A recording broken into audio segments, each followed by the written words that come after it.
hemos llegado al momento de la entrevista. Hoy casi tertulia, porque no estoy solo con un invitado, sino que, como les decía al principio del programa, son dos invitados. Y son dos porque son los dos autores de un libro del que ahora hablamos. Pero enseguida les hago ya presentación de los dos autores de ese libro. Tengo aquí a mi derecha a Darío Ximeno. Buenos días, Darío. Hola, Evaristo. Buenos días. Bueno, él es el director de Mundo Cristiano y ahora enseguida hablamos contigo, porque a mi izquierda, bueno, esto parece lo del boxeo, ¿no? No tiene nada que ver, no es un ring. A mi derecha, Darío, a mi izquierda, José María Navalpotro. Buenos días. ¿Qué tal? Buenos días, ¿cómo estamos? Bueno, pues está con nosotros ellos dos porque son los autores de este estupendo libro, que ya lo han visto ustedes, porque no hemos podido hasta ahora el poder hablar de él. Teníamos tantas ganas, salió antes de la beatificación de Juan Pablo II, después hemos querido, pero ya han visto ustedes, los que nos siguen habitualmente en nuestro programa, como no hemos tenido ocasión de hablar hasta este momento. Y entonces yo la primera pregunta, si le parece a usted mismo, Darío, el título del libro realmente es muy bueno. Yo veo que lo he visto muy citado en otros artículos de la prensa, diciendo como que se le ocurría, porque realmente es el santo que todos hemos conocido. Sí, son 27 años de pontificado, más de una generación de personas, ¿no? Y a algunos nos pilló siendo muy jóvenes, a otros les pilló ya siendo mayores, pero en plena juventud, a otros adultos. O sea, es un santo que todos hemos tocado, con el que todos hemos hablado, del que todos hemos escuchado. Es que 27 años son muchos años, ¿no? Entonces pensábamos que era el gancho perfecto, ¿no?, para hablar de Juan Pablo II como el santo que hemos tocado, ¿no?, el santo que hemos conocido. Sí, que efectivamente yo creo que en directo, en millones y millones se puede hablar de personas que... Millones y millones. Que han estado aquí. ¿Qué es lo que, José María, del libro que habéis escrito entre los dos, más subrayaríais? Bueno, a estas alturas es difícil decir una cosa nueva de Juan Pablo II, ¿no? Tampoco hemos pretendido hacerlo, ¿no?, porque si no estaríamos cayendo en el escándalo. Porque sobre todo una cosa que se subraya mucho en el libro es que el Papa toda su vida ha sido muy transparente, ¿no? Entonces yo lo que subrayaría del libro sobre todo es que conjuga, digamos, la parte más divulgativa, más atractiva, porque tiene bastantes fotografías, alguna de ellas poco conocida, y luego datos, digamos, un poco para hacerse un pontificado tan largo, pues para hacerse una idea de lo que ha sido, ¿no? Pues combina eso con luego artículos de fondo que a la vez son asequibles, ¿no? Y entonces también permiten muy bien situarse. Artículos que son cortos, desde la presentación que le hace el propio cardenal Rouco, que es muy interesante, y son solo 2 páginas, y no es una mera presentación un poco para salir del tema, ¿no?, sino que entra en el pontificado y resulta muy ilustrativa. Y luego artículos de teólogos y... Bueno, hablaremos de todo eso. Yo les querría decir a ustedes que con José María Navalpotro hemos coincidido en muchos viajes con el Papa. Él es casi ya un especialista, envidiado por muchos de nosotros, que nos hubiera gustado también estar tantas veces como él, tanto con Juan Pablo II precisamente, como ahora ya con Benedicto XVI. Recuerdo que coincidimos, por ejemplo, en Portugal, en Fátima. Te acordarás que estuvimos ahí rezando por un amigo común que estaba muy malito y que ahora estará ya con la Virgen en este momento. En el cielo, seguro. Sois unos especialistas en Juan Pablo II, tú y ahora se lo preguntaremos después a Darío. Hombre, especialistas, es que hay mucha gente especialista, ¿no? Porque, por lo mismo que decía Darío antes, ¿no?, le hemos conocido, por eso mismo que decía también de que era transparente, le hemos conocido todos, ¿no? Y le hemos conocido tal y como era, como no tenía doblez y como su vida era, pues, muy pública, todo el mundo estaba al día de lo que hacía, dónde iba, a dónde venía, pues le hemos conocido todos. Lo que pasa es que luego, efectivamente, cuando uno se dedica a tareas informativas, pues de enviado especial, pues de la revista, y pues, en fin, va conociendo algún detalle, pero sobre todo son anécdotas pues menos conocidas, o incluso ver el efecto de las palabras del Papa entre las personas que están contigo. Por ejemplo, hay una cosa que, si te parece, me la contestas tú, Darío. A lo mejor después de la beatificación, que se han contado tantas cosas, a lo mejor a mí me ha pasado, o sea, que había cosas que todos sabíamos, ya que hablamos del santo que todos conocimos, que todos sabíamos de Juan Pablo II. Hombre, alguno conocía un poquito más, alguna anécdota. ¿Ha cambiado vuestra visión de Juan Pablo II después de todo lo que ha pasado en la beatificación, todo lo que se ha dicho. El libro sale antes justo, vamos, unas semanas antes.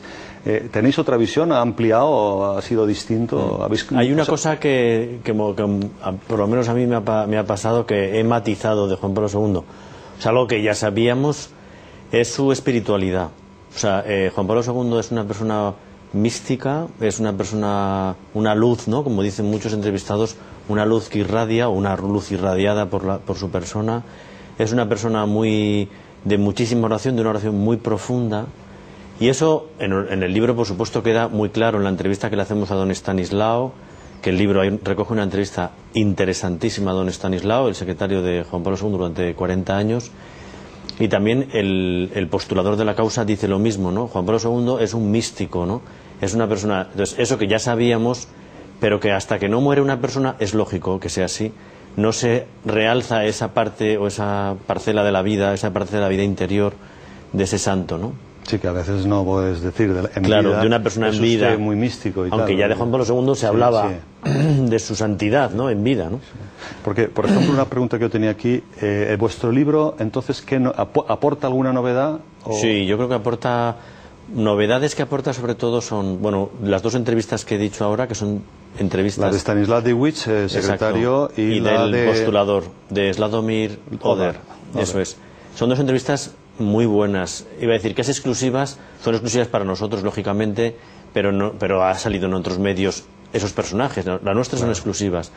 Y luego, novedades, dos artículos muy buenos de dos teólogos que son muy clarificadores, que lo ha dicho ahora José María, anécdotas de Juan Pablo II, reúnen el volumen todos los récords, todos los datos, todo lo que...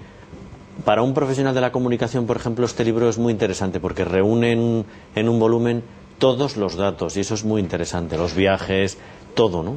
Otra cosa, entonces, si le pregunto a José María, ¿qué otros teólogos que citaba ahora Darío aparecen, o teólogos o escritores que tú pienses que vale la pena resaltar, que quien comprara el libro se va a encontrar con opiniones o profundizaciones de la teología de Juan Pablo II? Aparte de los que ha citado. De los que ha citado Darío, también quiero insistir en el prólogo del cardenal Rouco, ¿no? Porque tiene enjundia y delinea muy bien lo que ha sido el pontificado de Juan Pablo II, uniéndolo también con algo tan actual como la Jornada Mundial de la Juventud, que de hecho fue el creador de las jornadas, ¿no? Y luego intervienen, hay un artículo muy interesante de un profesor de la Universidad de Navarra, un especialista en Sagrada Escritura, que es Francisco Varo, y que habla sobre 10 palabras clave en el pontificado de Juan Pablo II, ¿no?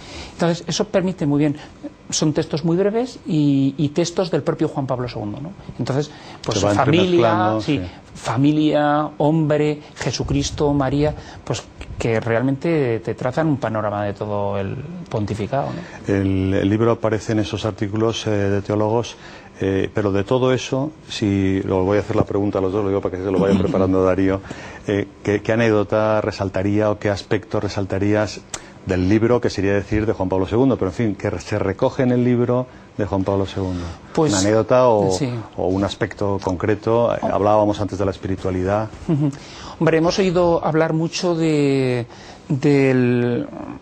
Papa, por su amor por la Virgen, tal. Pues aunque sea una cosa conocida, a mí me ha llamado la atención una cosa que dice el postulador, el padre Oder, que cuenta, bueno, pues que en cierta ocasión pues estaba el Papa, yo creo que fue precisamente en Fátima, rezando, pero no estaba en la capeliña, sino estaba en un oratorio privado y tal.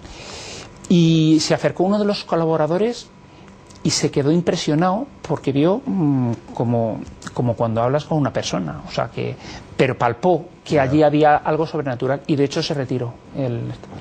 Y es una cosa muy bonita, a mí me llama la atención. Y que indica un trato con Dios o la Virgen muy personalizado, muy personal. Darío, estamos acabando porque me dicen que ya estamos en los 10 minutos. Una anécdota que tú recuerdes que está ahí, que se lo puede encontrar. Una anécdota que me acabo de acordar ahora y yo nunca había escuchado. Está en el libro. Sí, y nunca había escuchado de ella. La cuenta Paloma Gómez Borrero, la recogemos nosotros.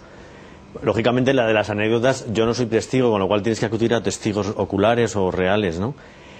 Paloma Gómez Borrero cuenta la famosa anécdota, por lo que dice ella, de cómo el Papa regala el anillo papal a un niño en una favela.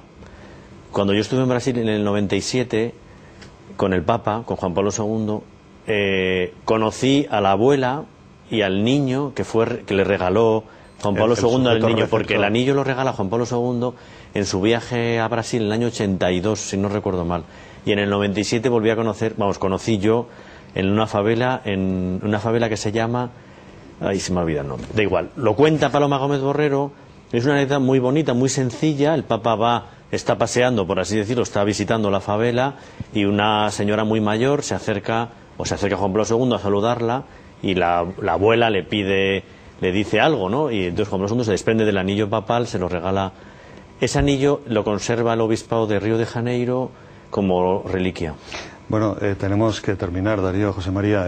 Muchas gracias, Joaquín.